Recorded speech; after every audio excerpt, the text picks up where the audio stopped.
Good day everyone, welcome to my channel. Today we are going to talk about a very special country, a very amazing fiesta country, the Philippines. They have been dominating the world of pageantry for the last 10 years. And a lot of people probably are wondering why they've been dominating the pageantry for the last 10 years. And today I am going to give my opinion on why the Philippines always made it to the top 10, top 5, or even the winner for the Miss Universe.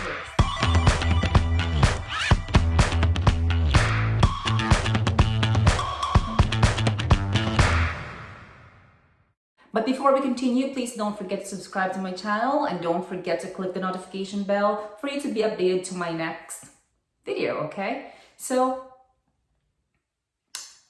there are actually three things that I can think of on why the Philippines always win or always make it to the top 10 in the world of pageantry. There are actually three amazing power that the Philippines have.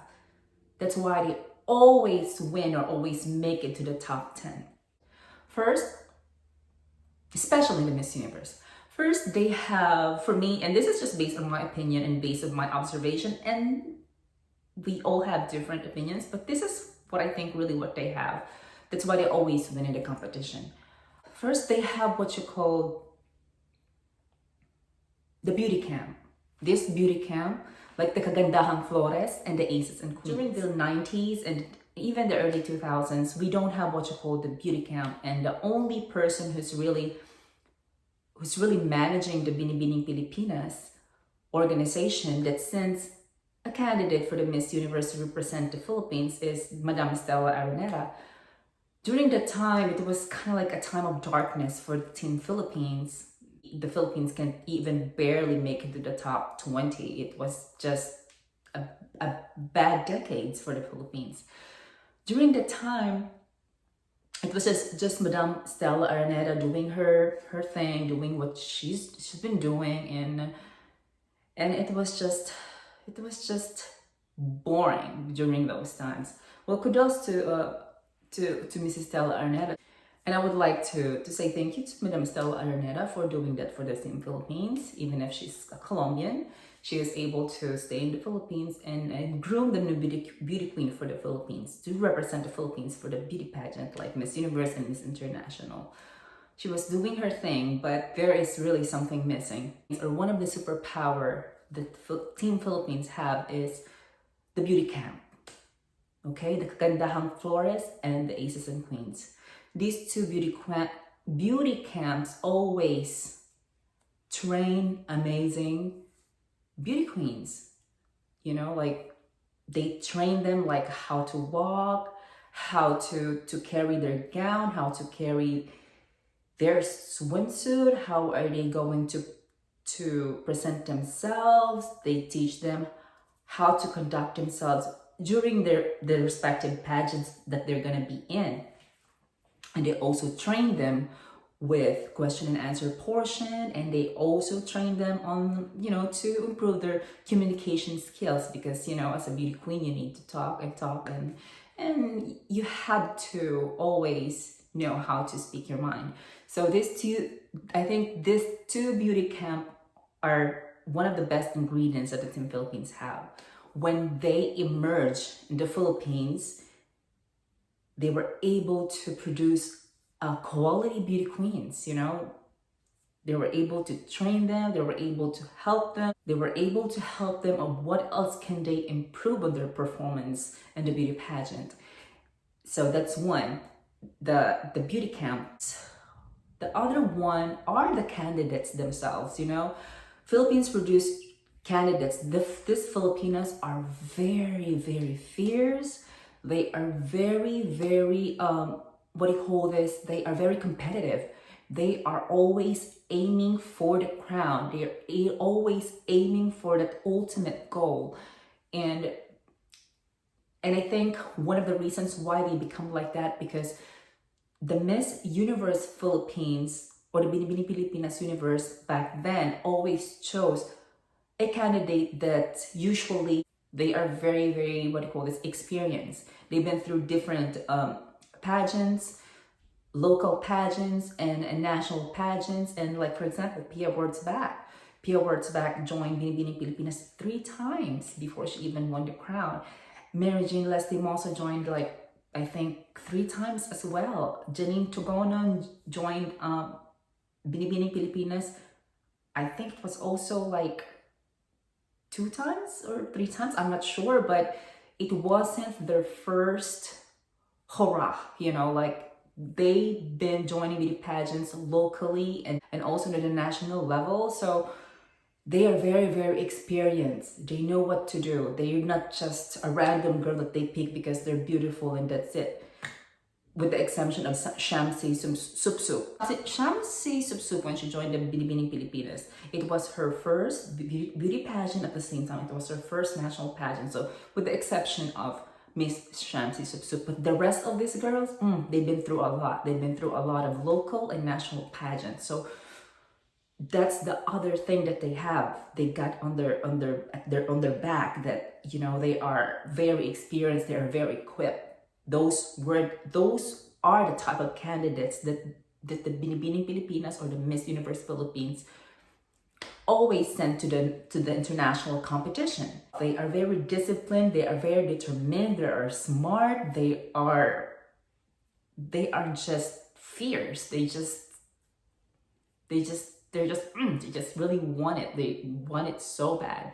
It's like there's like a burning flame inside their heart that they really, it's really like, you know, firing like that they want it so bad. They want the crown so bad. So that's the other ingredients of it, which is not easy, which is not easy to attain because they've been through a lot. As I've told you, a lot of experiences, a lot of heartaches, a lot of crying probably, a lot of those things, a lot of physical and emotional pain, you know? So that's the other one. The Filipinas. I mentioned about the Filipinas and then the beauty camp, you know? So those were the 2. And the other super power equipment that the Philippines have, that's why they always like make it to the top 10 or top 5 or even win the crown in the Miss Universe is, or should I say are, the 104 Filipinos. Are the Filipinos themselves, you know? So they are the number 1 weapon of the Team Philippines, the people itself. And also with the use of the social media, it's a very, very powerful tool that made the Filipinos help to choose the next Miss Universe representative for the Philippines. Because of social media, the Filipinos themselves was able to contribute, was able to say no or yes to a specific candidate. They were able to share their opinions or their thoughts about a certain candidate that could also help to determine of who is going to win the Miss Universe Philippines to represent at the Miss Universe. So that's the number 1 thing. The Filipinos are the number 1 and the best critics, you know. Sometimes it's brutal. You can see on a social media like what they say, but they're just saying facts. They're just saying the truth, not to hurt the people, but for the best of their country, to choose the right representative. You know, say they're what you call bashers in a good way. Because at the end of this, of all the criticism on social media, they were able to build a very strong candidate that the Philippines could have to represent the country for the Miss Universe. So it's the people themselves, you know. Most of the Filipinos, they voice out their opinion, their experience. Also, when it comes to pageantry, they always watch beauty pageants. They know what the judges are looking for. They are very involved. When it comes to votation at the Miss Universe, all the Filipinos will be there and vote. Everything works hand in hand. Click the pictures of their candidates in order for them to win, to make it to the top 15 or something like that. So it's the Filipino itself. It's the power of the Filipino to unite. that is my opinion about this topic. So again, it's the beauty camp, it's the candidates themselves, and the Filipinos. So those three powers, those three powerful weapons are the things that make the Philippines win on the Miss Universe. So if you agree with me, guys, let me know, write in the comment section. And if you don't, let me know as well. And if you have any idea as well of why do you think Miss Philippines always make it to the top 10 or even win at the Miss Universe, let me know. Share your ideas. But for me, those are the three powerful tools or the three powerful equipment that the Philippine teams have in order for them to conquer the Miss Universe. Okay guys, thank you so much for watching. For those of you who haven't subscribed to my channel yet, please don't forget to subscribe and click the notification bell, okay? Thank you so much everyone and have a good day.